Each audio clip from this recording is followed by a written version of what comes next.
Good morning, church. Today is 7th Sunday after Pentecost, and the theme for today's meditation is bearing fruit for the kingdom. Bearing fruit for the kingdom. And the scripture portion which already read before us are Jeremiah chapter 17 verses 1 to 8, Psalm 15, Galatians chapter 5 verses 20 to 23, and from Gospel of Matthew chapter 3 verses 7 to 12. Let us bow down our head and look to the Lord in prayer. Loving and gracious Lord, thank you for your loving mercy and saving grace which renews every day, every morning. This time we are coming to your throne and especially ask your holy guidance. Bless today's message and speak to us through your words. Now the words of my mouth and the meditation of our hearts be acceptable in your sight. O Lord, our rock and redeemer. Amen. Dear brothers and sisters in Christ, grace and peace to you all in the precious name of our Lord and Savior Jesus Christ. Today we gather around a beautiful and challenging theme from God's holy word. Our today's theme is bearing the fruit for the kingdom. Bearing the fruit for the kingdom. When we think about fruit, we always think about something living. Healthy trees produce fruit. Healthy plants produce fruit. Healthy vineyard produce fruits. Every tree, every living thing produces according to its nature. The same is true in our Christian life. God has not called us to merely know the Bible stories. God has called us to bear the fruit in His kingdom. Fruit is the visible evidence of invisible thing, of invisible life. Fruit shows what is happening inside. From fruit we understand what is happening inside the tree, inside the person. A healthy heart produces Christ-like living. A heart filled with Christ always becomes like Christ-like character. Many people are impressed by gifts, but God is interested in fruits. Many admire talents, but God examines character. Many looks at appearance, God looks at the heart. In last Sunday sermon, we have meditated on this verse also. Many look at outward appearance, but God looks at the heart. Jesus never said, you will know them by their position. He never said, you will know them by their power. He never said, you will know them by their wealth. You will know them by their popularity. He never said these things. He said, you will know them by their fruit. And this raises an important question for all of us today. Not am I busy, not am I successful, not even am I religious, but am I bearing fruit for God's kingdom? Am I bearing fruit in His kingdom? Today, through these 4 scripture readings, God teaches us what a fruitful life truly looks like. And let us now go to His holy words. And the very first lesson comes from Prophet Jeremiah. And our first point for today's meditation is a fruitful life is rooted in trusting God. A fruitful life is rooted in trusting God. Jeremiah chapter 17 and verses 1 to 8. In that, Jeremiah lived during very difficult times. The people of Judah had turned away from God. They trusted idols. They trusted in political alliances. They trusted in human strength. But they ignored God. They no longer trusted God. So Jeremiah paints 2 pictures. The one picture is a shrub in a desert and the other is of tree planted by planted beside water. One struggle to survive while the other continues to flourish. Why? Because one depends on itself and other depends on God. Jeremiah says, cursed is the one who trusts in the man. That doesn't mean we never should trust people. That doesn't mean we never have to trust people. It means our ultimate confidence must never rest in human strength. Our ultimate confidence must never trust in human strength. Why? Because people changes, people disappoints us, money disappears, health changes, even our own health sometimes fail. Government rise and fall, but God never changes. God is faithful yesterday, today, and forever. The person who trusts only in human strength is like a bush in a dry ground. Little rain, little shade, little hope. Everything depends on circumstances. When circumstances, difficulties come, their faith runs dry. Their faith dries up. But the Jeremiah gives us another picture. The one who trusts in the Lord is like a tree planted beside water. Notice something beautiful in this. The tree does not depend upon the weather. Its roots reach the stream. Even during the summer, even during the heat, it remains green. Even during the drought, it still bears the fruit. Jeremiah does not say heat will never come. Jeremiah does not say that drought will never come. Jeremiah says that tree remains fruitful despite them all. That is the difference. Faith does not remove storm from our life, but faith keeps us rooted during the storm. During every single storm, faith keeps us rooted. That is the importance and the difference. Let me tell you the difference. What makes the difference? The difference is not climate, difference is not weather. We do say always climate changes, today weather is like this, climate is like this, but those are rooted in Lord, rooted in Christ. For them I am saying the difference is not climate, difference is not weather, the difference is the roots. Those who are deeply rooted in Christ, they will remain steadfast in His love. They may cry, they may struggle,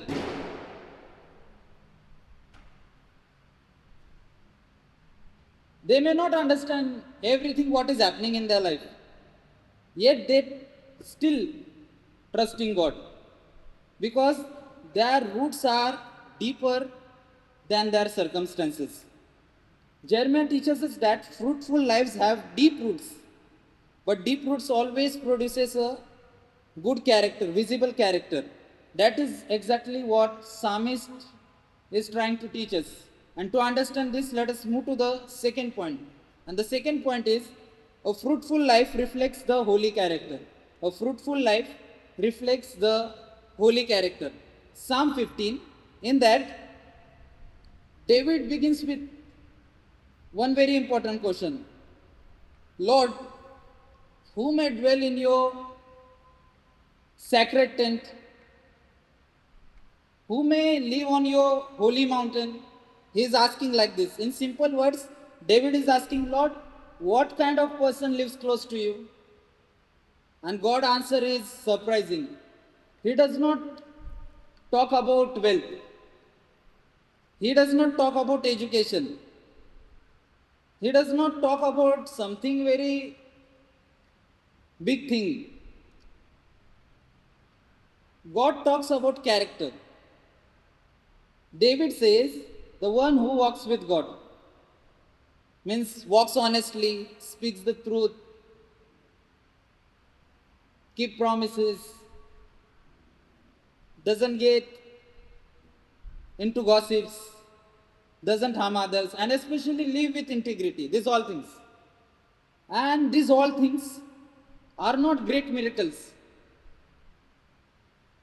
Not getting into the gossips, not harming others, keeping promises. These are not great miracles. These are everyday actions.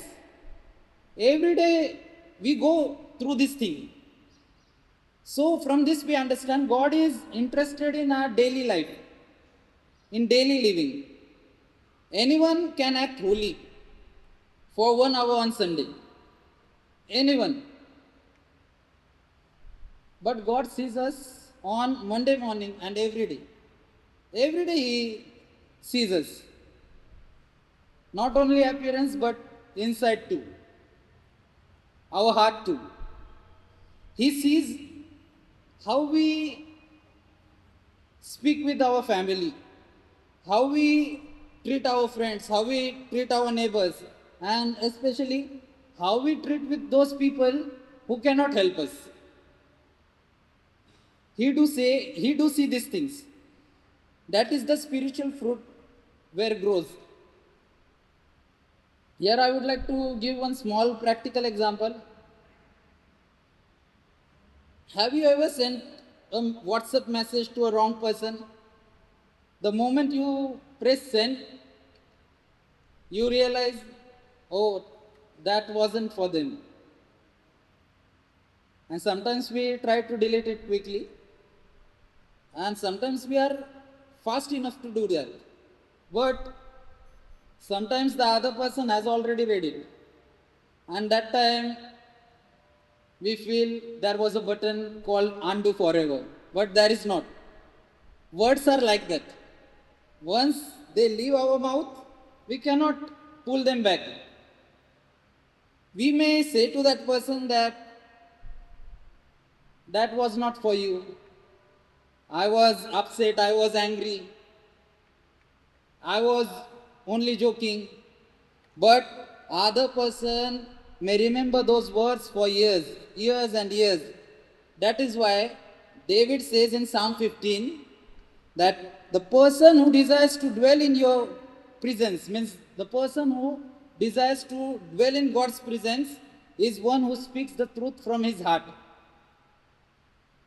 Not words that deceive, not words that harm others, not words that destroy anyone's life, but words that reflects God's character.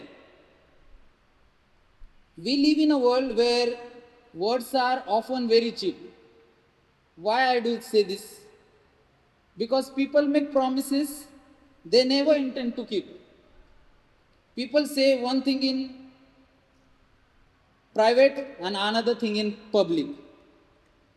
But a followers of Christ should be different. When we promise, we must keep our promise. When we speak, people should be able to trust our words. When we encourage, our encouragement should be sincere. When we apologize, our repentance should be genuine. Our greatest testimony is how we live every single day, how we behave with others. Jesus lived Psalm 15 perfectly. Dear church, go home and please read this Psalm 15. Very small psalm, very few verses. Because this psalm teaches us about the holy character. But where does this character come from? It does not come from trying harder. It comes from the Holy Spirit. That is what Paul teaches us.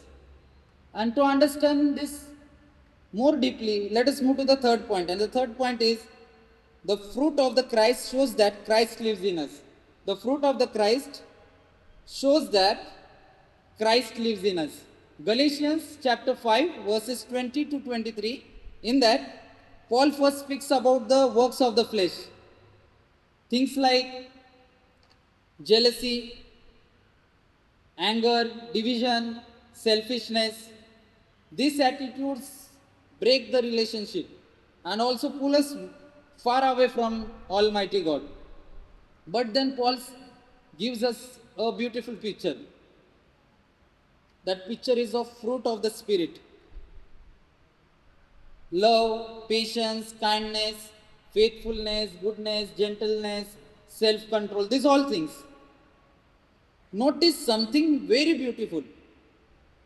As I preach, you can turn to Galatians chapter 5, verses 20 to 23. Look into the Bible. In that, please notice that Paul says fruit, F-R-U-I-T, fruit, not fruits, but only fruit. It is one fruit with many beautiful gifts. When the Holy Spirit lives in us, our lives begins to change. Fruit does not grow overnight. We all know that. It grows slowly. The same is true in our Christian life. The Holy Spirit changes us little by little, day by day, and one day we become more like Christ. People may not notice that change immediately, but over the time, they will understand the difference. They will know the difference.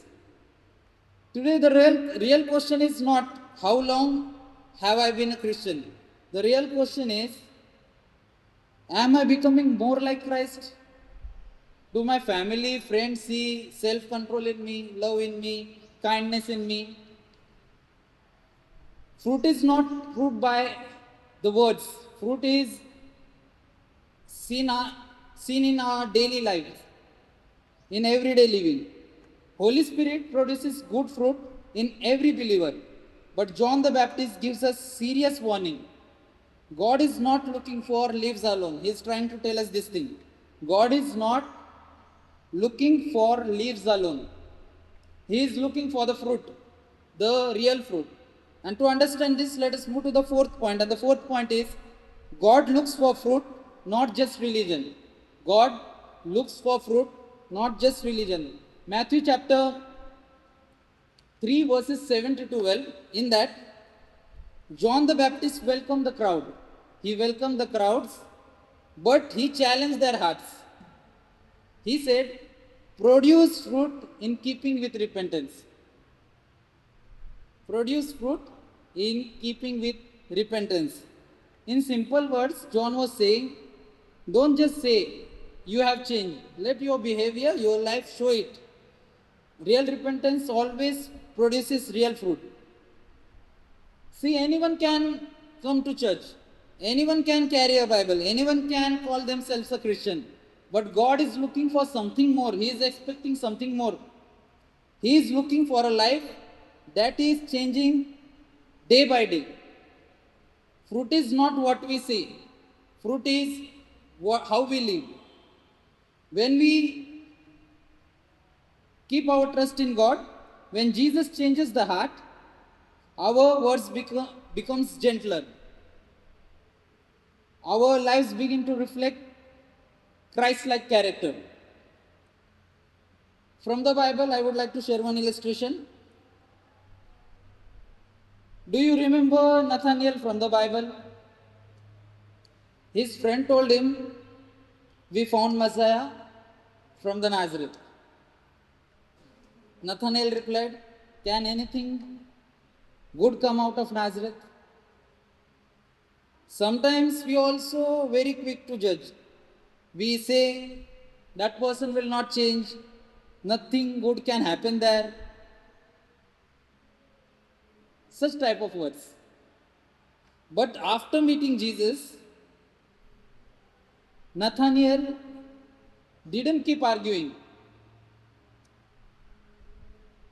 He confessed, Rabbi, you are the Son of God. Nathaniel said this thing. It is mentioned in the Bible. Rabbi, you are Son of the God. One meeting, one single meeting with Jesus changed his heart. And changed heart always produces changed living. That is the real fruit. People may forget our sermons, people may forget our songs, but they remember how we treated them. A fruitful Christian brings hope, show mercy, speaks truth, and always points from our lives to Jesus Christ. From their life, they always points to Jesus. So stay rooted in Christ, walk in His Spirit, walk in His way, and let Jesus change you every single day. Now, with this, let us move to the final point. That is our fifth point. And the fifth point is the greatest fruit is bringing glory to God. The greatest fruit is bringing glory to God.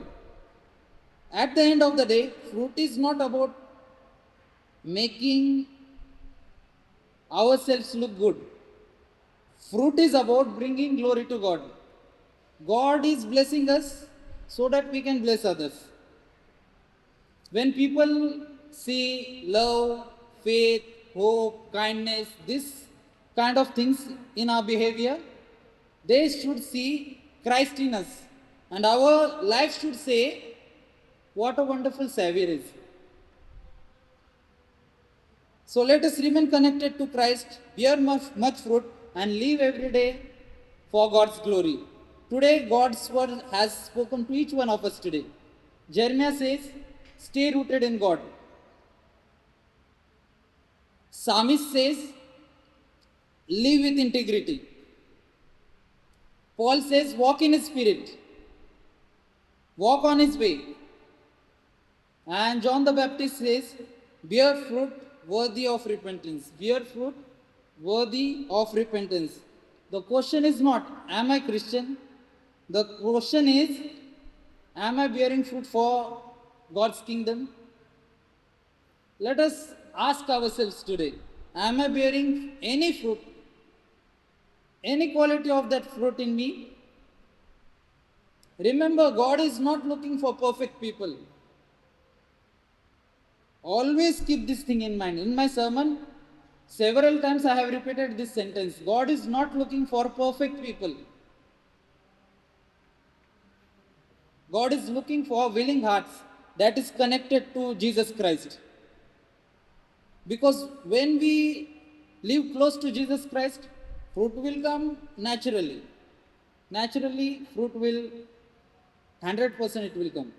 Dear church, to conclude, I will say this line: a tree is known by its fruits, and disciple is known by his life. So let us remain rooted in Christ, walk in His ways, and bear fruit for the kingdom until the whole world sees not us, but Jesus living in us. I will repeat again: walk in the Spirit and bear fruit for the kingdom until the whole world sees not us, but Jesus Christ living in us. May God bless us through this sermon.